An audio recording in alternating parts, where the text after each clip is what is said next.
Back on the Sports Complex on a Thursday afternoon. I got to remember what day of the week it is. It's the Thursday afternoon right here on the Horn.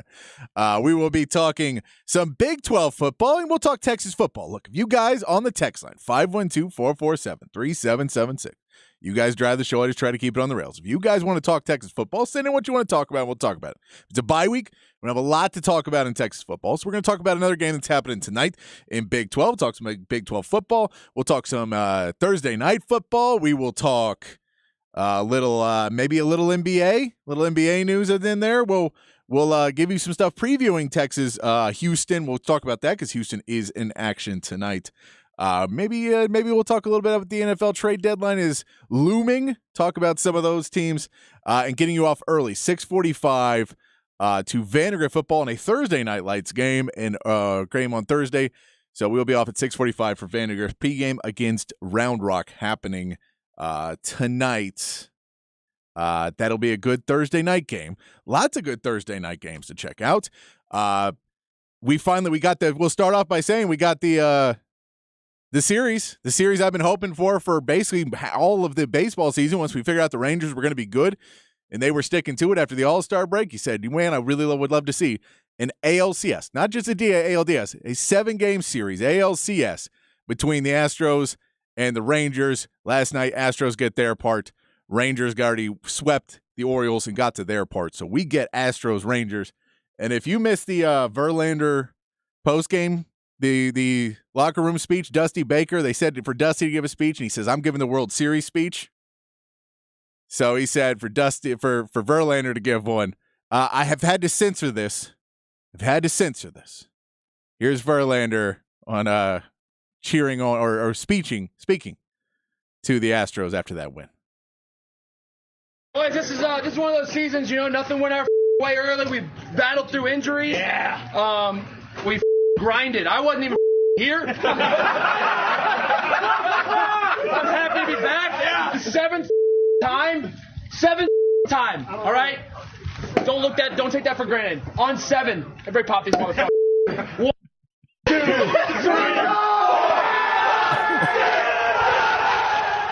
Oh, that was great. That was uncensored on Fox, by the way, so they were having to apologize a little bit after that. My favorite part is that Fox censored it after he finished it, and then when he starts to count, he says on 7, they go 1, and they censored 2 is what they censored on Fox. So maybe a little miss there. Someone else was celebrating the win or mourning the loss and not paying attention on that one for the Astros. But we will get Astros-Rangers. The series will start Sunday. Will be the series game 1. I believe it's a 7:15 tip.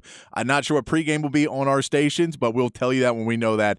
But I believe it is a 7:15 first pitch for the Rangers taking on the Astros in Houston on Sunday night. So you'll be able to watch that. And then Monday we have the Astros are on. It is the Astros and Rangers, I believe, is a 3:37 first pitch. So it'll be a day game, which means we may preempt the Sports Complex on Monday, but I'm trying to work out. We're seeing if we can work something out. People are working in the station right now to see if we can get a watch party going, since there's Astros fans and Rangers fans, and it's an awesome thing for these two teams to be playing each other. I figure, I said maybe if we're going to be off because it's a day game, we'll go out and have a watch party, and then reminder that Monday Night Football is the Cowboys. So, another big game, a big game for people from the DFW. A big day on Monday, because you got to see if the Cowboys respond and they're able to come back out.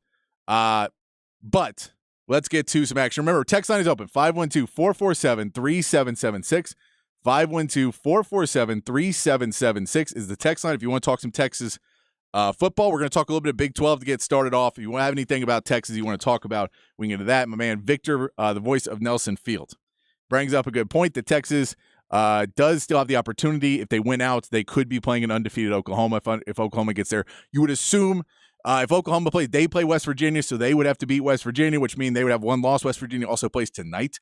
They could lose tonight. They could lose at any point, right? There's a lot of one-loss teams in the Big 12 right now because we're just so early into the Big 12 schedule.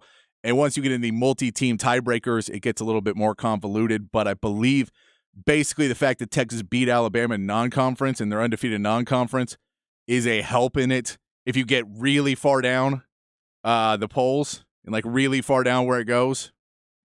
But at the end of the day, you would prefer everybody else get at least 2 losses and Texas win out, and then we don't have to deal with any of this.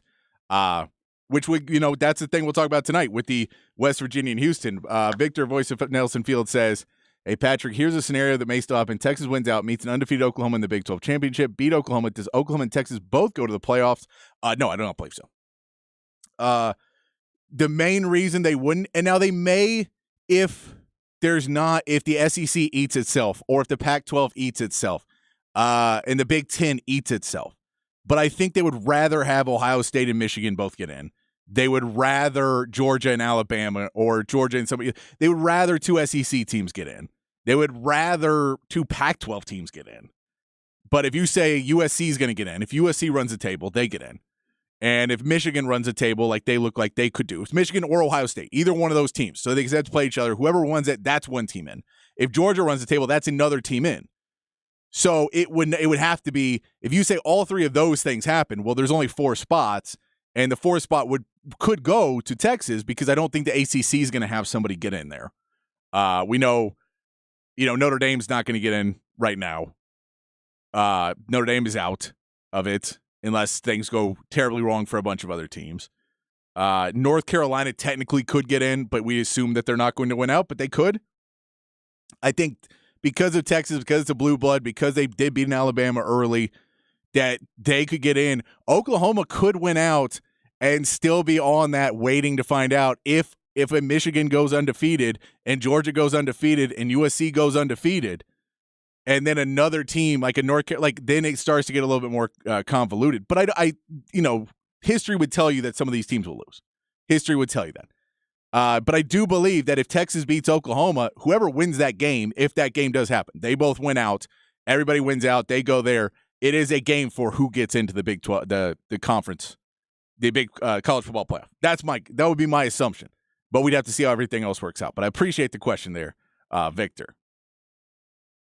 And so is it really now the Conference of Champions anymore since we don't play each other? Just kidding. Big Sheezy. Look, we were never the Conference of Champions. You know that.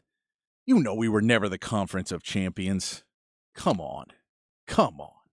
Conference of Champions. Everybody played. No one else wants to be in it. I give Brett Yormark credit that he is trying to bring it back up. He's been a little silent since all these new teams came in and haven't looked good at all. But we'll see another one of them tonight. West Virginia takes on Houston tonight at 6 o'clock. So in about 50 minutes, we'll see the kickoff of a big game between West Virginia and Houston, right? So we're going to see a game that does have Big 12 implications, especially for Texas early on, because Texas is going to see this Houston team next week. So it is if you're a Texas fan, you're watching this game to at least get a scouting report on Houston. We don't play West Virginia, but a scouting report on Houston. West Virginia is the only other undefeated team in the Big 12 besides Oklahoma. So getting them 1 loss would put them in the group with, 9 other teams in the Big 12 with 1 loss. And that'll, sort itself out through the season. But if you see that loss and then they have to beat Oklahoma or they're a 2-loss team and they're officially out of your window as long as you win out. All those things, it's getting way ahead. We got too far ahead when we talked about the Oklahoma game. We said they're all trap games, all that, right? But we will be watching tonight, West Virginia versus Houston. It's a big game tonight, West Virginia versus Houston. West Virginia is a 3-point favorite, which is kind of odd because you would assume West Virginia has looked a little bit better. They've had good matchups. They've actually played the same 2 Big 12 teams, so you can kind of go 1 for 1, except Garrett Green was hurt in the Texas Tech game, I believe. He muscled through and powered through and got through the TCU game where they win that game. Garrett Green, if you want to see what he did in the TCU game, he was 10 for 21.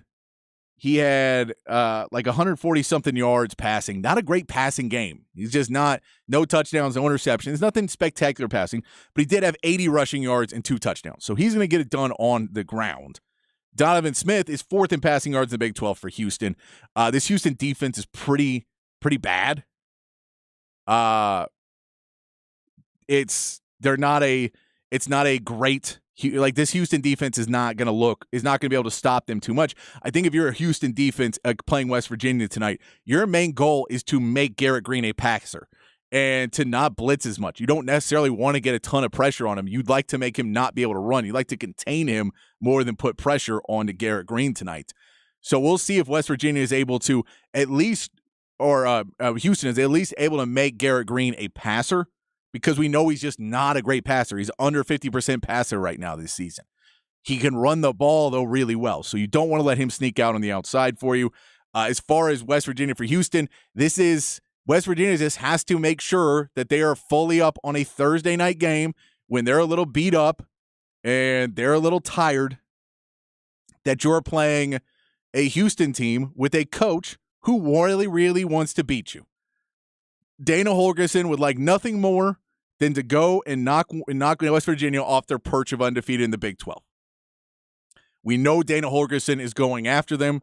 So this is a game where you want to see if this is the game like how Oklahoma came at Texas and they were prepared for it, like Texas came at Alabama and they had prepared over the top for it. Those games where you see it is the biggest game that they're going for.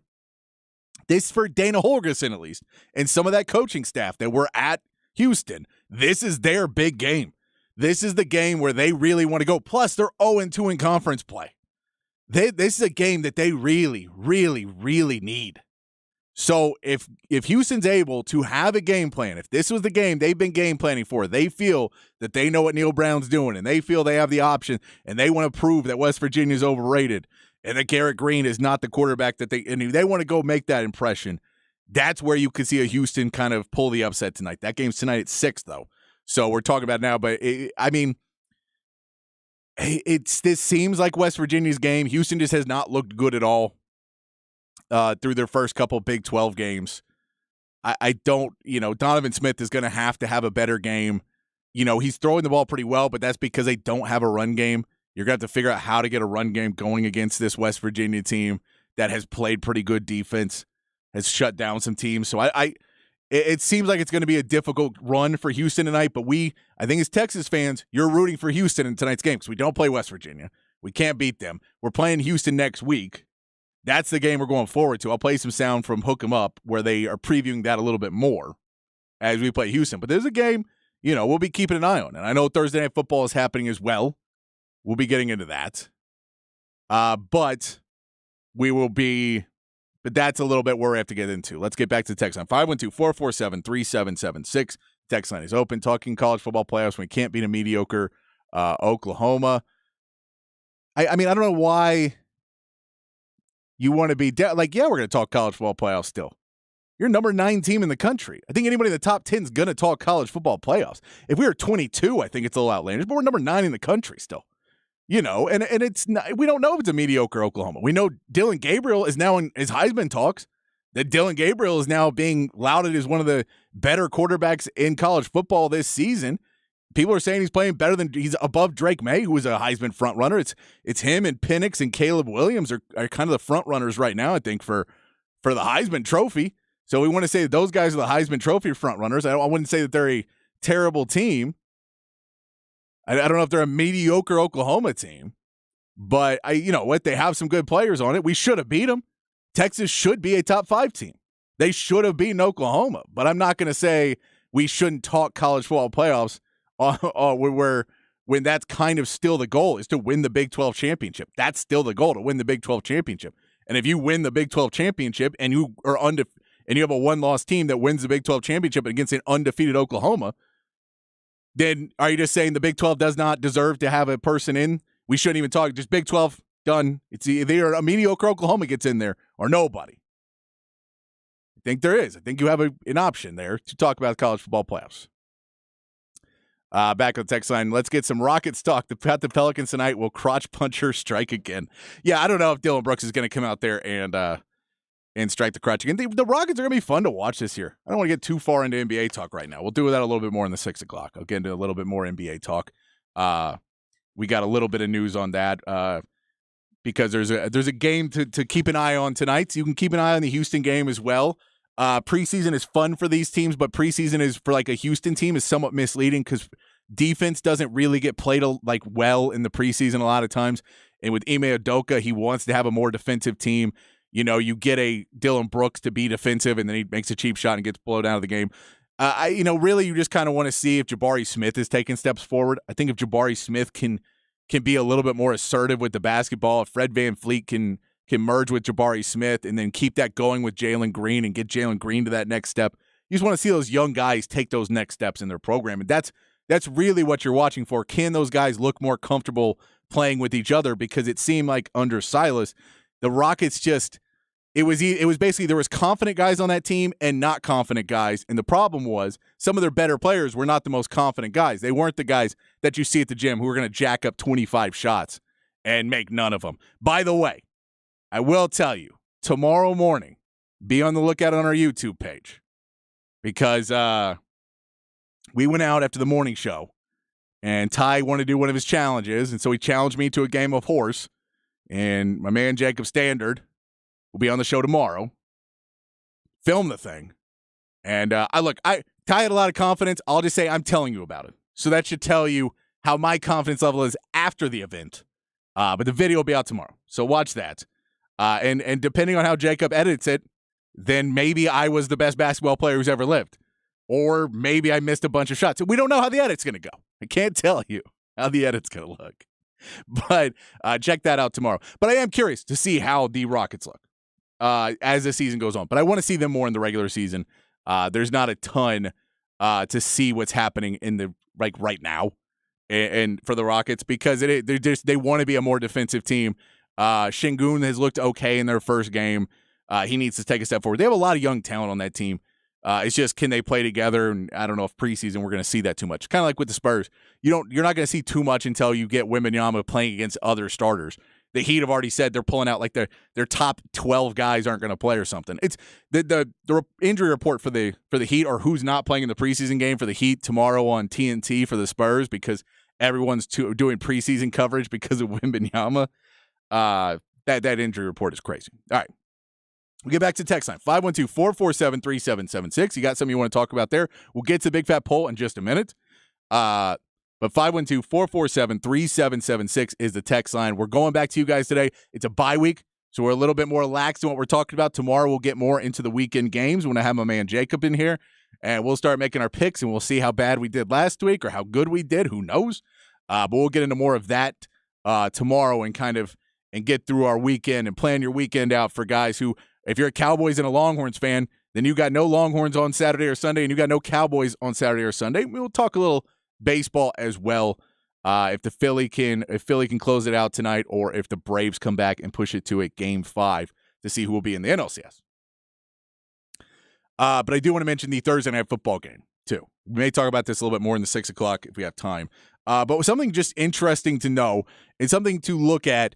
And it's a thing that I probably have to dive deeper into. I need to ask my man Rob Babers about this too because he's really good at statistical deep dives and kind of figuring this stuff out. I need to talk to him about this too.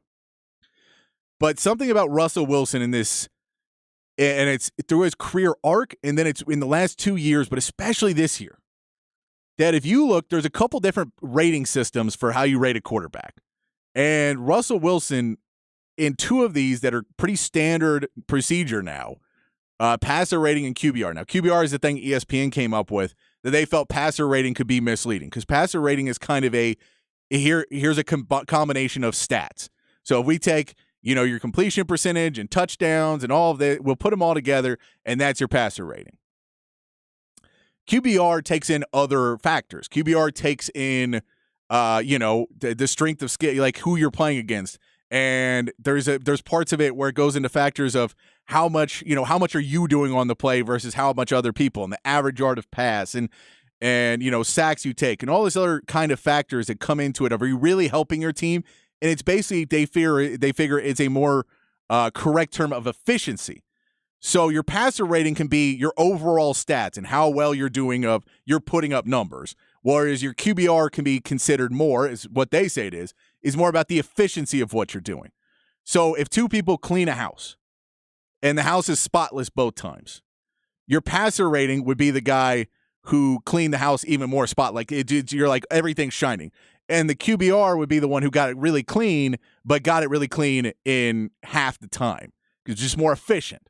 They didn't spend with the toothbrush in there, cleaning off, the sink and getting it perfect. but they's clean. They got a sponge in there. They didn't need the toothbrush. It's QBR. I don't know if that analogy works. But the interesting thing with Russell Wilson, he is 4th right now in starting quarterbacks in passer rating. He's 4th. Not bad, like pretty good. He's behind Brock Purdy, who's leading in every category right now. He's dominating. Tua, who had the 70-point game, so it boosts him up and pushes him up pass rating. And they're leading through 5 games, have some of the most yards anybody's ever had, right?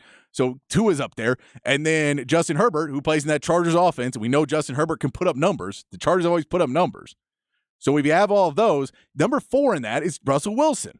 But if you go to the QBR, he's 22nd in QBR. He is really down there, just a bad QBR. So it's an interesting thing when you watch Russell Wilson play. It's eye test versus stats. His stats are not bad. His eye test is garbage. And the flip of that is Patrick Mahomes. Patrick Mahomes is 11th in passer rating in starting quarterbacks because he hasn't necessarily had the flashiest stats, and he hasn't been able to go over the top of guys. And, he's not just putting it out there and killing guys. And, there's drop passes that, passer rating doesn't account for drop passes and things of that nature. But he's 4th in QBR. So if you look at the matchup tonight between the Broncos and the Chiefs, you basically have a really efficient quarterback who's really good and wins games, and a quarterback who can pad his stats all day long, but is just woefully inefficient. And that's why it's a 10.5-point spread on a Thursday night game. The Broncos are also tanking. I want to get into more of that in the 6 o'clock because we are getting closer to the trade deadline. And some of these teams are starting to make decisions, and the Broncos appear to be the first team to pull the plug on the 2023 season. We'll get to that in the 6 o'clock hour. If you got any more text about that, any teams and trade ideas and all that stuff, you can put that in 512-447-3776. 512-447-3776 is the text line. Sorry. Text us in. Let us know what you think there. We are going to place you some sounds from Hook 'em Up in the next segment. But before we get there, let's talk a little Texas football because I want to do some positivity about Texas. It's a bye week. We've talked a lot of negativity. It's Thursday. I want to change the vibe to positive as we go into the next week, as we turn on to the second half of this season and get into playing Houston. A little bit more positivity in Texas. It's negative to walk in here at 5 o'clock every day, walk out at 7, and we all feel bad. I don't want to feel bad anymore. So we're going to do some positivity here in the Big Fat Poll. Patrick's Big Fat Poll of the day on the Horn. Big Fat Poll of the day today, guys. 512-447-3776. Who do you want to see step up in the second half of the season for Texas? What player have you seen that's been okay? They can been okay. They could have been doing good wherever you're at, but just not where you want to see them. Like you can, and so it is. You can go from an Alfred Collins, who we've always want to see step up. If he able to come up and be embarrassed by that Oklahoma game enough and say, all right, I'm coming back, and Alfred Collins is going to be the guy. Do you want to see one of the young guys? Do you want to see Derek Williams be able to come out as safety and be able to take it to that next level? Or Emmanuel Muhammad become a top cornerback and really show you what's there for the future? Anthony Hill could be that guy that you want to see. He's been having a great first half, but he can maybe step it up. Is it C.J. Baxter? That C.J. Baxter, you want to see him step it up. And I get, he's young, and Jonathan Brooks is killing it. Is it that? Do you want to see Quinn Ewers get back in the Heisman conversation again? Is it as easy as that? Do you want to see Xavier Worthy go back to being a first-round draft pick wide receiver? Or is it as simple as a Jay Witt or J.T. Sanders? Is it an offensive lineman? Who is it? Is it a Jalen Ford that you want to see Jalen Ford go and try and be the best linebacker in college football again? All of those are options. And I'm not saying Jalen Ford hasn't been a really good linebacker. But I want to see, who do you want to say where you I want to see you take it to another level in the second half for Texas? Who do you want to see do that? Who do you want to see take another step for Texas in the second half of the season? 512-447-3776. We come back. We'll talk a little bit about previewing Houston, play some sound from this morning from Ian Robbie and Hook 'em Up. We'll play all that coming back on the Sports Complex on the Horn 1019 AM 1260, the Horn app, and at hornfm.com.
Back on the Sports Complex on a Thursday afternoon, playing some ACL Fest artists all day long.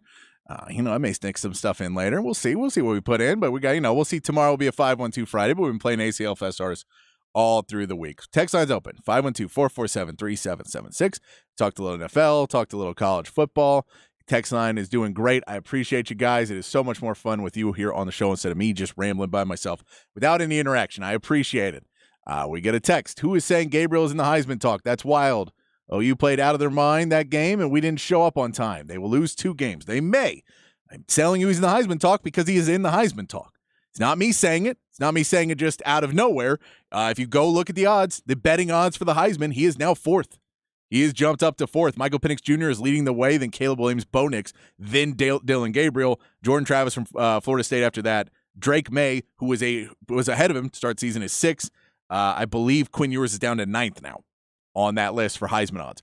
And that's with Texas bettors. So if you want to say he doesn't deserve to be there, that's fine. That's your opinion. I'm not saying you're wrong. I don't know if I'm going to say he's, going to New York right now. But after that game, how big that game was, he is now 4th in betting odds to win the Heisman. So if we're just going off of that, Dylan Gabriel is in the Heisman conversation now. But I'm not disagreeing that I think it may be a bit over the top just based on one game, but that's kind of how this works in college football. That's the fun of college football.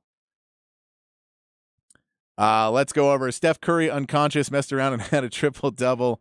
Steph Curry's still really good. We know he's going to be good. Golden State is going to take a step back every year to be a little bit harder, but Steph Curry's, one of the all-time greats. I don't say GOAT anymore. Still been overused, but he's one of the all-time greats. One of the all-time greats.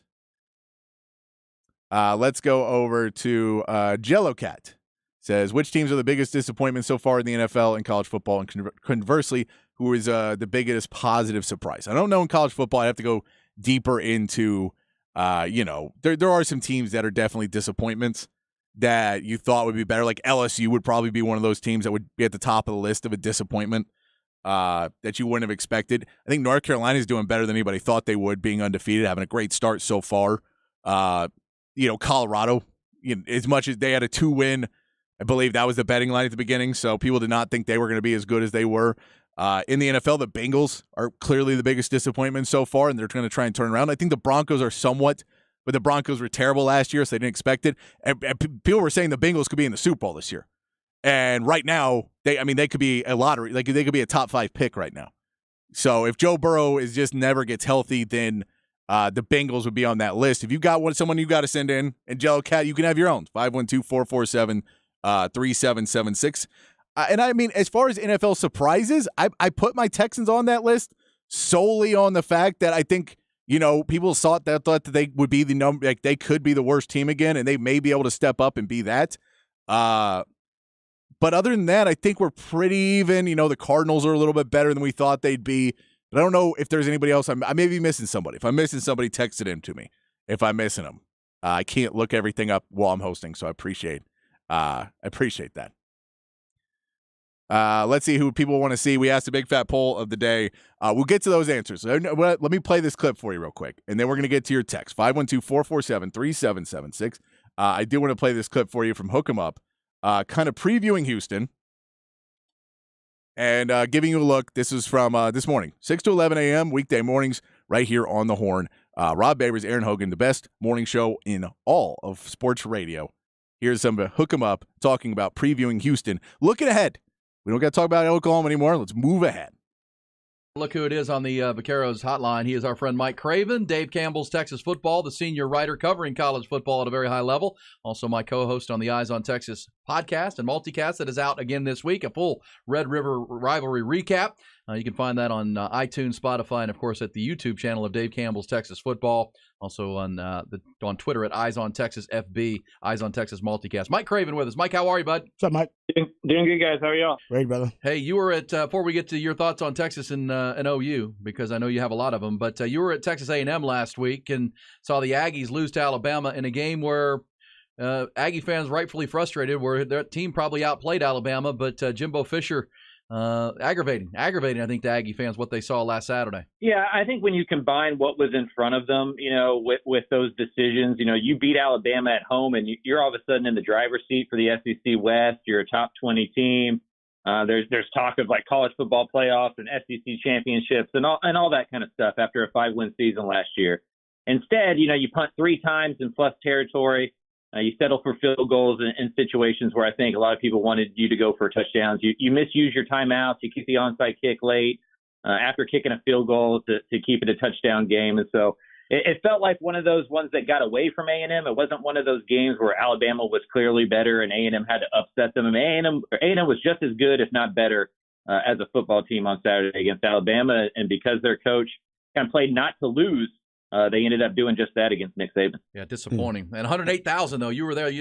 That's quite the scene when they packed that place and the press box starts swaying, and that's as good. I mean, between that and what we saw at the Cotton Bowl, that's as good of college football Saturday environments as you can find. Yeah, I haven't gone around to a lot of the country. I've never been to Death Valley or to Neyland Stadium or anything. But for my money, a home atmosphere, it doesn't get better than Kyle Field. Like, there was 108,100 and something people there. It's just absolutely insane what goes on at Kyle Field. I can't wait for Texas A&M to get back playing again so we can see that more. Totally agree with that, Mike. Hey, Mike, let me ask you just real quick, because I know you keep up with all the teams here in the great state of Texas.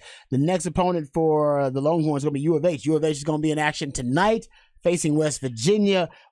Tell me about the Cougars, why they're struggling a little bit. Give me your thoughts about U of H. Yeah, I think they are struggling a little bit for reasons that, you're moving up to the Big 12 where the offensive line, defensive line is going to be better. And they have some good players there. Like Patrick Paul, their left tackle, is one of the best offensive linemen in the whole Big 12, maybe in the whole country. He's going to be a top, first round, second round draft pick.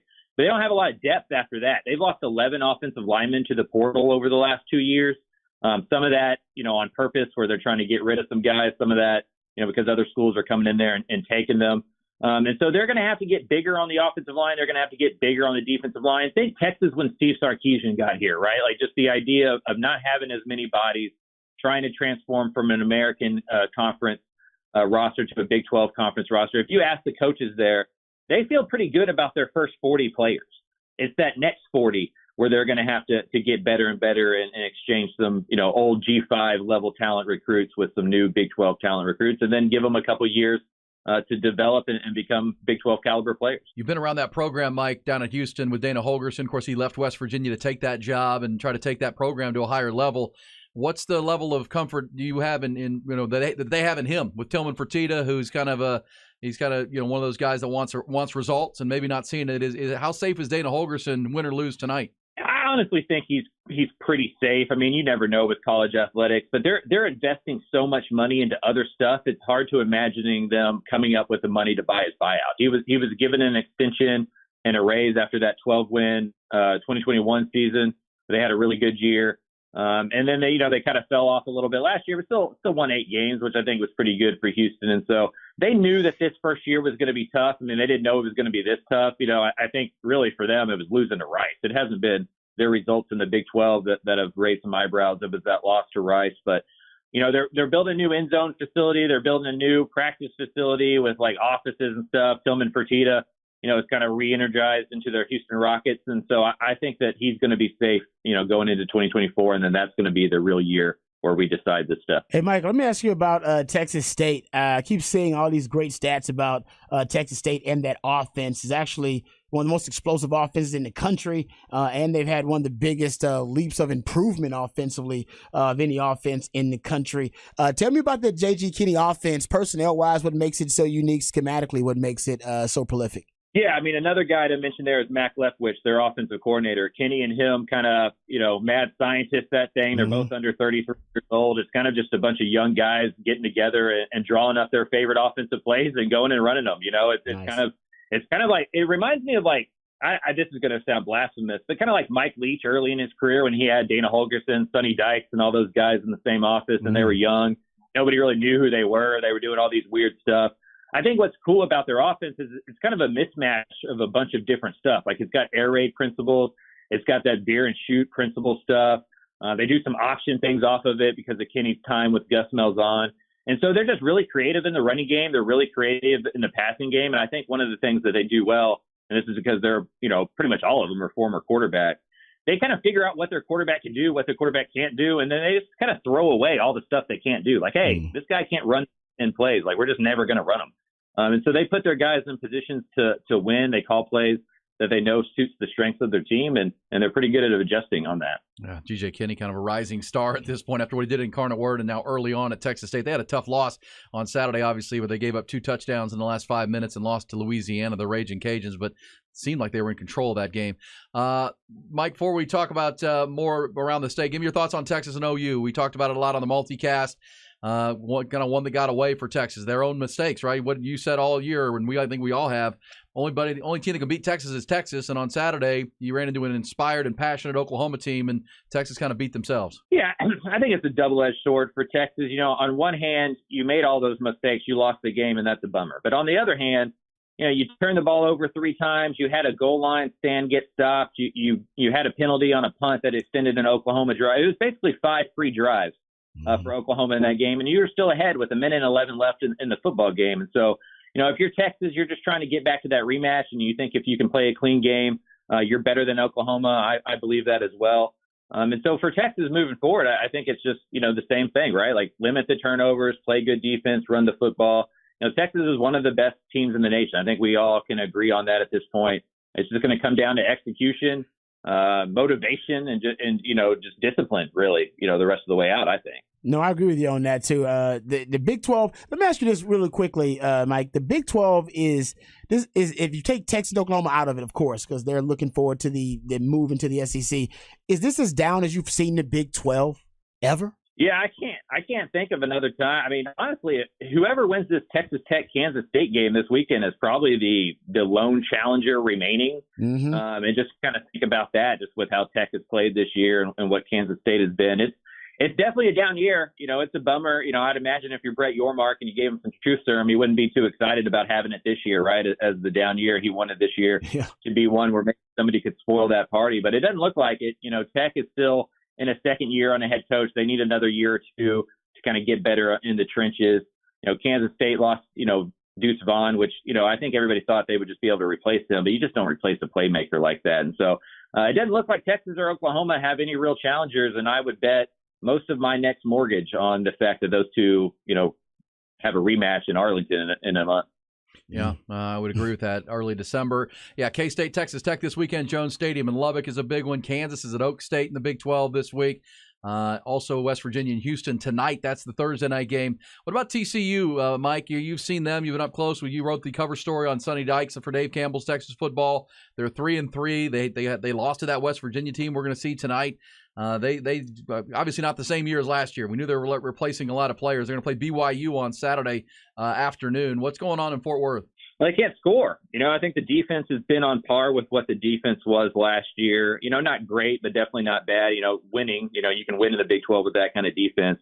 But last year with Garrett Riley as the offensive coordinator, with Max Duggan at quarterback, they had Quentin Johnston out wide. They were much better along the offensive line. They lost, their guard starters from last year to the NFL. And so, I've heard people joke, like, pick your favorite TCU player from last year, and he's not there anymore, right? So they were always going to take a little bit of a step back. You weren't going to go 12-0. You probably, were going to be an 8-7 win team because of all those losses that you had and the turnover on the coaching staff. But I think it's been disappointing because they thought Chandler Morris was going to be better than he was. He thought this offense was going to be more explosive, and they just haven't come up with playmakers. They haven't been as consistent running the football. They've had success running the football, but they've been really bad in the red zone. I think they're like 120th in the nation in red zone touchdown percentage. Like, they're worse than Texas in the red zone, scoring touchdowns so far. That's just been a big problem for them. They were able to win all of those one possession coin flip games last year. And then this year they haven't. They lost 2 of those where they didn't lose any of them last year. And so I think it's just thin margins for a team like TCU, and it only takes a player or two or a bounce or two to go from 12-0 to 8-4. That's just kind of the parity in college football. Feels like it. And last thing, Baylor, what a mess. I mean, Texas Tech, made it look easy, kind of like Texas did when they went to Waco. Dave Aranda, not in good favor with the Baylor fans, especially with Joey McGuire coming to town and beating them around pretty good. Mack Rhodes, their AD, says he doesn't think the team has quit at all. What's your read on what's happening in Waco with Dave Aranda? Yeah, I mean, I think this is just the result of, not poor recruiting, but not the recruiting they were doing when Matt Rule, Joey McGuire was there. They don't have Terrell Bernard. They don't have Jalen Petrie. They just don't have guys like, they don't have an Abram Smith. And so when they were winning the Big 12 championship in 2021, they weren't scoring a lot of points. They were playing really good defense. They were running the football, and they were winning close games. You flash forward 2 seasons, and Baylor can't run the football. They don't play good defense, and they're not winning close games. That comeback against UCF seems more like an aberration than a proving point, right? Like it wasn't a turning point of their season. And so I'm always concerned when the head coach's side of the ball isn't good. Like if you're Steve Sarkisian, the offensive side of the ball needs to be really good. If you're Brent Venables, the defensive side of the ball needs to be really good, even during down years. Dave Aranda is a defensive guy, and the defense has fallen off of a cliff after 2021. It hasn't gotten any better. They don't have a lot of playmakers, and that's always a bad sign when that's going on with your head coach's side of the ball. Yep. Yeah, giving them up about 38 points a game in Big 12 games so far this year. It's crazy. That ain't good. For sure. Yeah, about 38 a game. Hey, Mike, always appreciate it. Great stuff. I know you're on your tour going to 13 different stadiums over 13 weeks of college football for a coffee table book you're putting together with Dave Campbell's Texas Football. Where are you going this weekend? I'm going to Texas State. Going to see Texas State versus Louisiana Monroe. A fun fact about this tour, I've now been to 6 different stadiums on this tour. The home team has lost every single time. That's You're the nuts. kiss of death, Mike. You're the kiss of death for the home team. They may not let me keep coming to these games. But Texas State is a 17-point favorite, so we're going to really test that theory this weekend. All right, buddy. All right, Dave, Mike Craven, check out the Eyes on Texas multicast. Also, all of his stuff at Dave Campbell's Texas Football, the Republic of Football Texas Network, man, covering all the teams, 13 of them now in the great state, including Sam Houston as they've joined the fun. Thank you, Mike. Appreciate it, my Thanks, friend. Mike. Later, guys. All right, there's Mike Craven. At Man, Craven knows his Mike stuff. on Twitter. He does. It's always good to get he's covering these coaches and talking to these coaches and teams daily. We microscope Texas, but keep an eye on what goes on. Mike has got the deep dive around the state of Texas. Good stuff there from Hook 'em Up with Ian Robbie this morning. Mike Craven joining them, giving you a little preview of Houston as we give you a little bit of it this week. We'll get much more into Houston next week, as that's what's there to talk about. If you're following Texas football, not a lot, but we're going to get to your questions, your comments. The big fat poll of the day. We are asking you, who do you want to see step up for Texas in the second half of the season? Could be anybody. Could be someone who's doing all good already. You want to see take it to another level, or someone you feel has underperformed, take it to another level. Put that in. 512-447-3776. We will hit you back. Start reading those texts. We come back here on the Sports Complex in the Horn 1019 AM 1260, the Horn app, and hornfm.com.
The Sports Complex on the Horn, playing ACL Fest artists all through the week until we get to 512 Friday tomorrow. Bringing it back. We got a few minutes to read some of your texts before we come back in the 6 o'clock hour and read some more of your texts. We'll get to some other stories.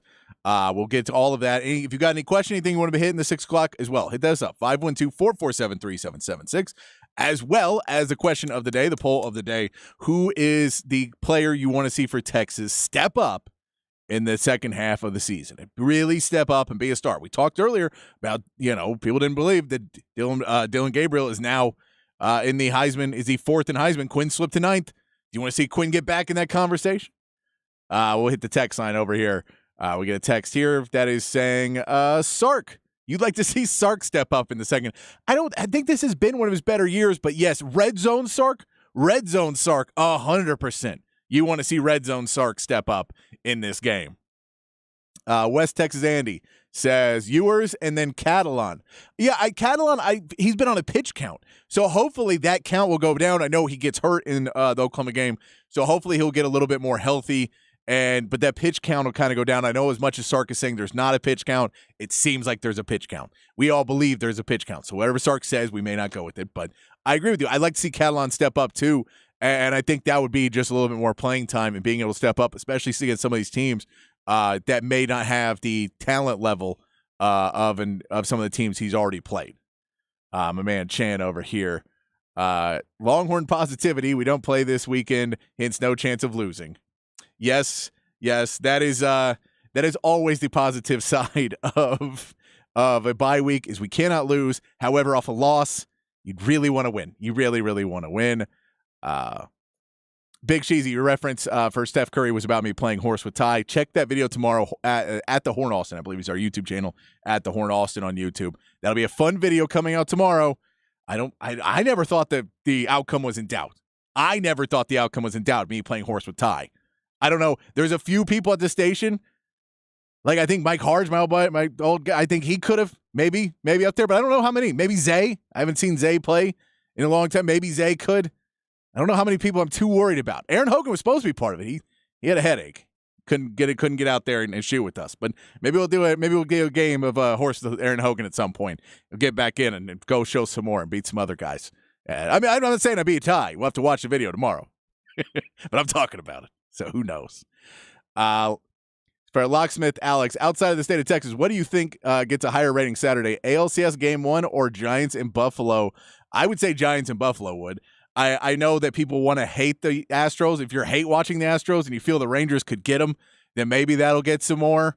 But I think football's got to beat baseball still in the ALCS. It was World Series might be able to beat out NFL, but the ALCS, I don't know if that's going to be able to beat out at the NFL. Another one from our poll of the day. Sark and the secondary. Yeah, the secondary as a whole, I think the safeties is really what you're talking about. And you may be saying the whole secondary, go get it all stepped up. Ryan Watts being out in the Oklahoma game definitely hurt. But yeah, getting the safeties just to clean up that, too many miscommunications. And Jaron Thompson has so many good plays. He has the one play in the back of the end zone in that game, though. If he makes that pick, it could be a completely different game. So Jaron Thompson, seeing him, if he just can, so one of those things you worry so much about in sports is consistency. And, it's different between you could be the greatest player of all time one day, and if the next day you're below average, I can't put you in my lineup every day. And Jaron Thompson is one of those guys that plays so well and then isn't able to get over the hump on some of the other plays. You'd like to see that get cleaned up a little bit, as well as some of the other safety play. I don't want to single him out, but he's definitely been on the bad part of highlights too many times this season. You'd like to be able to get in there. We got to take a break before we get back to the 6 o'clock hour. We're off at 6:45 for Vandegrift pregame. So we will get to that and give you up for them versus Round Rock. But before then, more of your text, 512-447-3776. We are asking you which Longhorn you'd like to see step up in the second half. If you've got any picks for tonight's game, for the West Virginia Houston game that is about to kick off, give us your picks for that. If you got a pick for tonight's Chiefs-Broncos game, if you think the Chiefs are going to win by 20, do you think they're going to cover 10.5? Send us in on that, 512-447-3776. And if you like F1, make sure to listen to this promo that I'm about to play getting out of it. Not telling you what it is, but you probably already heard it on the station if you're a good listener, and I appreciate all you good listeners. We'll be right back to start off the hour 2 of the Sports Complex right here on The Horn, 1019 AM 1260, The Horn app, and hornfm.com.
Hour 2 here on the Sports Complex, somewhat abbreviated. We're off at 6:45 to give you up to Vandergrift football playing Round Rock tonight. It was a Westwood Warrior, so go Vandergrift against Round Rock. I think that's the way the allegiance work. It was a long time ago when I did high school football. Or I did high school at all. It's been a while. But that is tonight, taking over the airways at 6:45. Vandergrift taking over the airways for pregame, but we will take you up to that, bringing you some sports coverage here on the Sports Complex. I want to talk a little bit more NFL, a little bit of NBA, maybe a little bit of baseball. Throw it all in, whatever you guys want to talk about. You guys drive the show. I just try to keep it on the rails. 512-447-3776. 512-447-3776. You know the number if you just entered that contest. The same number, 512-447-3776. We are also asking the big fat poll of the day today is, who do you want to see step up for Texas in the second half of the season? What player is it? Because I think there's a lot. And Ewers, I think, is going to be a lot of appeal because we thought he was going to be playing at a higher level. He hasn't been bad, really. He just hasn't been electric. He hasn't been that guy where you say that's one of the greatest Texas quarterbacks. Like, he hasn't entered into that realm at all of great Texas quarterbacks. And I think we'd like to see that. Right now, he's just a really good Texas quarterback. But he hasn't been able to come out there and have the big game yet. And, he beats Alabama. I think that's probably his biggest win because he had a good game against Alabama in year one, but gets knocked out, so he doesn't play it. Maybe it's the 49-0 last year. Maybe that's his moment. He's had some games where he's played well, but we like to see him step up to that next level, especially with all the weapons, with the Xavier Worthy, with the JT Sanders, with the Jordan Whittington, with the A.D. Mitchell. Now you've got Jonathan Brooks, who's a top running back in the college football, all on that team. Back on the text line, Big Cheesy says Jaron Thompson. Yeah, that is. It's Jaron Thompson, I think, and hasn't a bad first half. It's just those flaws for him. His missed plays have been costly, and he's just been on the other side.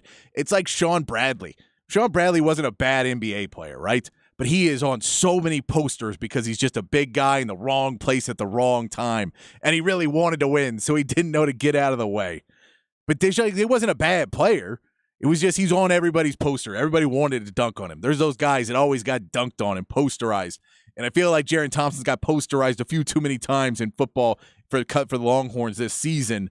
So you'd like to see him be able to get to that next step, right? You'd like to see him step up and be the guy that makes the huge interception that helps seal the deal and turn the tide against Alabama. That's the Jaron Thompson you want to see.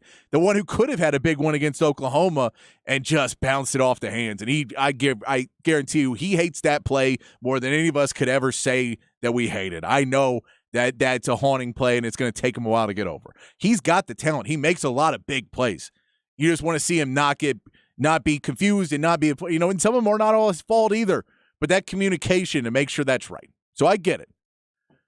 We asked you about the game tonight, too. Two big games tonight. West Virginia and Houston has just kicked off, still 0-0, of course. We're about 2 minutes into that game right now. But that game, if you have a prediction on that one, West Virginia is a 3-point favorite there. Kansas City plays Denver tonight. Denver is basically going into tank mode. I want to talk about that in just a second. But they're a 10.5-point favorite, Kansas City. The weather is supposed to be not great. Travis Kelce's supposed to be playing. Chan says KC will win but not cover. I believe we get a joke here. Who gets more touches for New England, Ezekiel Elliott or Robert Kraft? Robert Kraft doesn't do anything wrong anymore, guys. He just made some minor mistakes. And Mr. Kraft, if you're listening, I'd love a job. Big cheesy.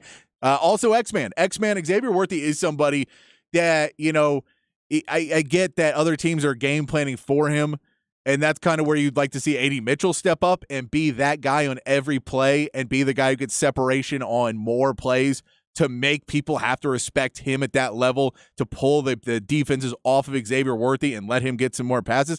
I think he has his catching problems, his drop problems that Xavier Worthy's had. I think he's getting even better at that. So he's having a better season. He's just not getting the looks because he's getting double covered. And Quinn is smart to not throw it into double coverage over there. He's not doing what he did last year, which was continue to force it to Xavier Worthy. He goes to some of his other weapons, but I would love to see him step up in that into that realm.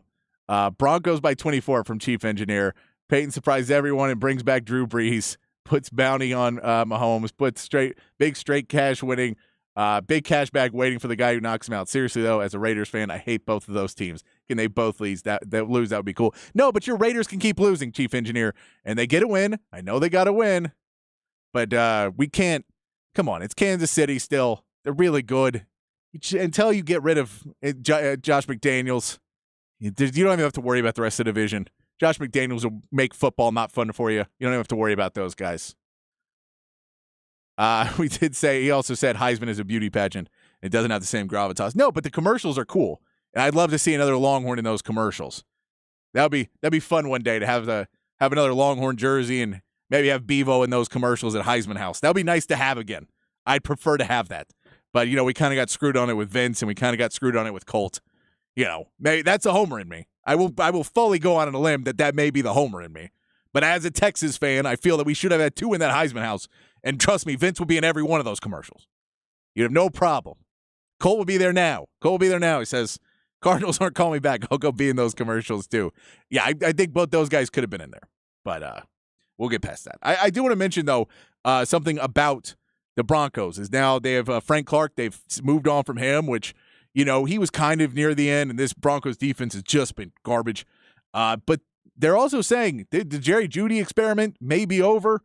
Courtland Sutton, maybe they're getting rid of him too. This may be a full-on, let's move apart. We're going to have to go young to rebuild. Sean Payton understands I'm going to have to do something to start rebuilding, and I need to get one of those top quarterbacks. And I can't afford to do anything about this Russell Wilson thing for a while, so I'm basically going to have to eat that contract, which means I need a rookie quarterback. I can't go find anybody else. I need to draft a rookie quarterback, and then my quarterback salary will be kind of in range until Russell Wilson's off our books, and then we can sign our rookie quarterback. And so they may be going into full tank mode, and Sean Payton just eats a season to get out of this Russell Wilson mess. That may be what's going on. We will see. But right now, the question is, what teams are actually looking for wide receivers? And if I'm missing one, tell me on the text line. 512-447-3776.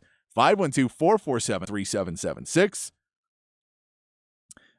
Teams that may need a wide receiver.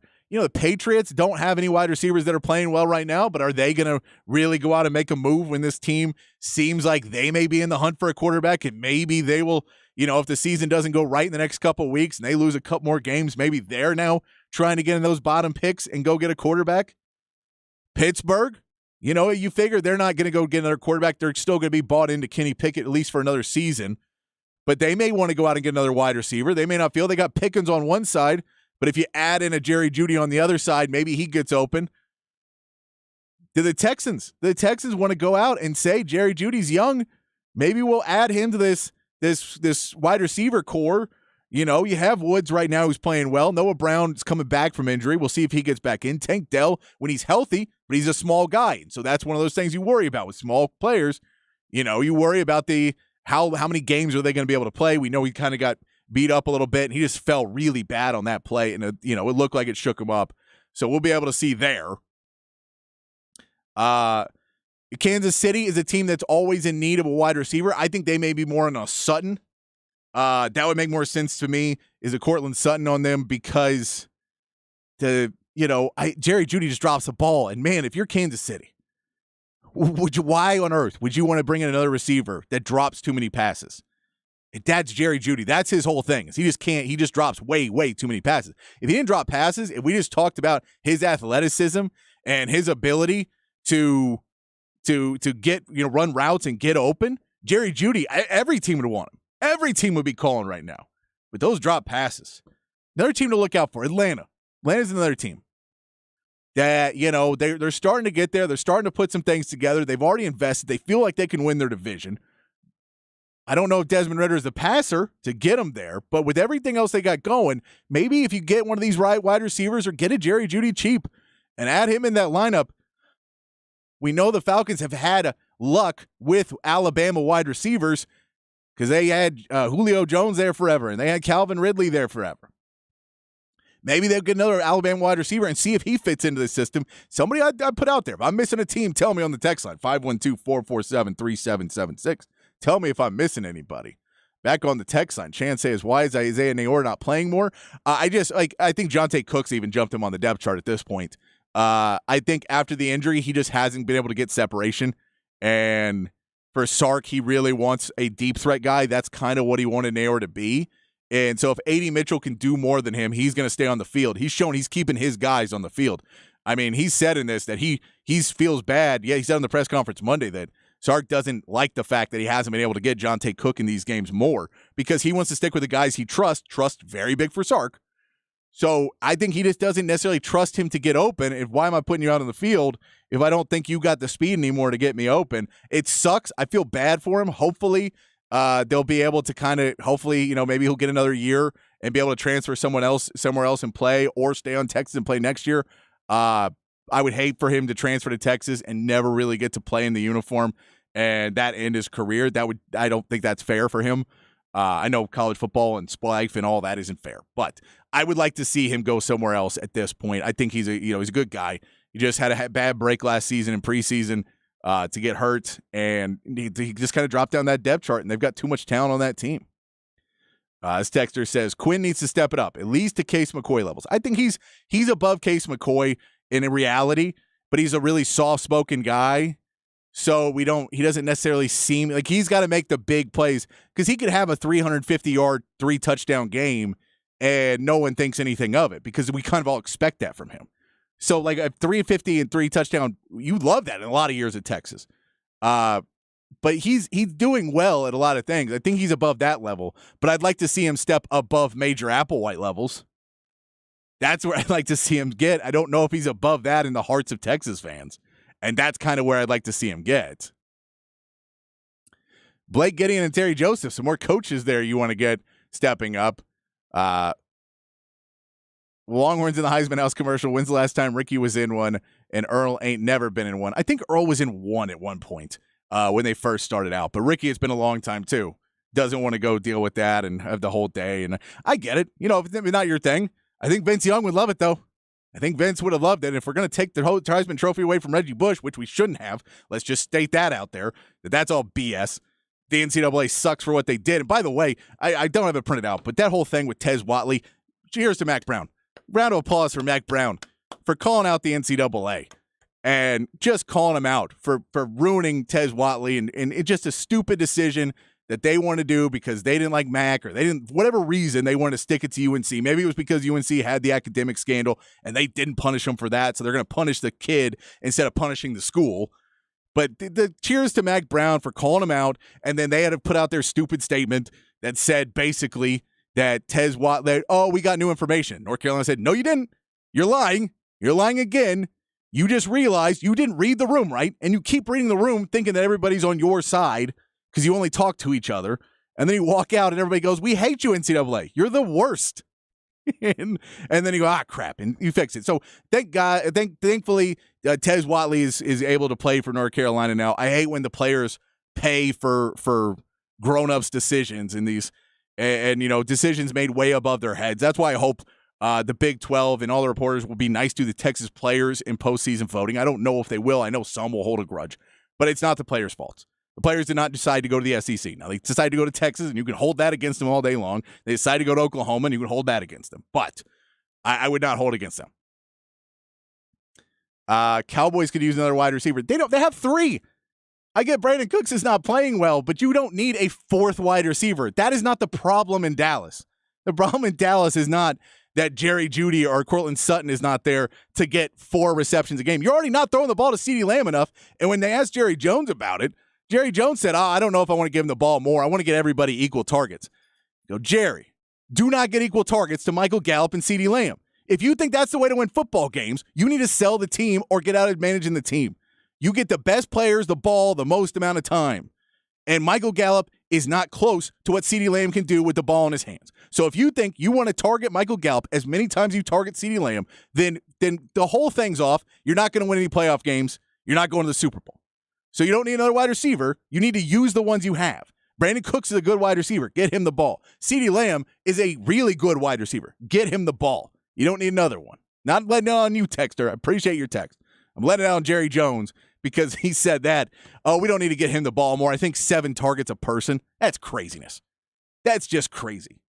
I know you don't want to pay him, and that's what it is probably about. No, let's not give him too many targets until he signs a deal, and then once he signs, we'll give him more targets.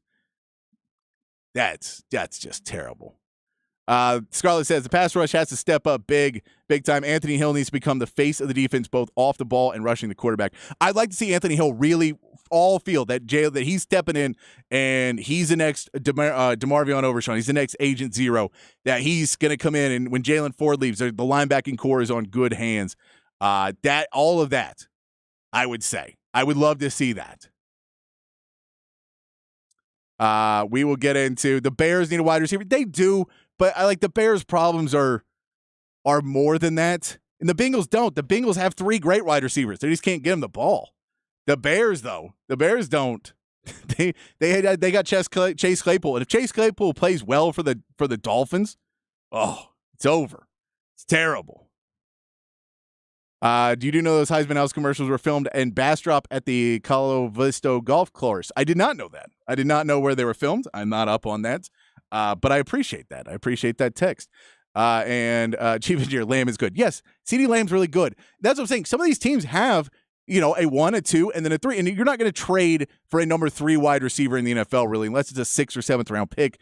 And then I don't think Jerry Jeudy or Courtland Sutton would be happy being that 3 spot anyway.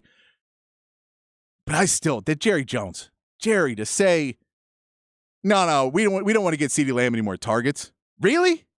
You want Michael Gallup to have the same amount of targets as CeeDee Lamb. And you want me to expect that you think you're going to win games. You telling me you got to make some differences and changes to your offense. And the plan is, no, we don't want to get the ball to our star wide receiver, the guy that can go everywhere. Not when you see what a Justin Jefferson or a Jamar Chase can do. And when you see those guys that can go up there and get balls and win matchups, and you can go win games because you win matchups in the red zone and you break away and get big play potential, all of that. It's just craziness. You know what, Jerry? Let's ask Jerry what if we see what we should see if we see that CeeDee Lamb is a much better wide receiver than Michael Gallup is. Even though Michael Gallup can catch the ball, not mad at Michael Gallup. Great number 3. He's probably number 2. What do you say, Jerry? When something tells you what it is, don't try to dream that it's something else. Thanks, Jerry. CeeDee Lamb's a number 1. Michael Gallup's a number 2 at best. And Brandon Cooks could be a number 1, but he's a number 2. You don't use him. I'm going to take a break and calm down. We come back. We'll play some more Ian Robbie talking about some NFL talk. Coming back here on the Sports Complex on the Horn 1019 and 1260, the Horn app, and hornfm.com.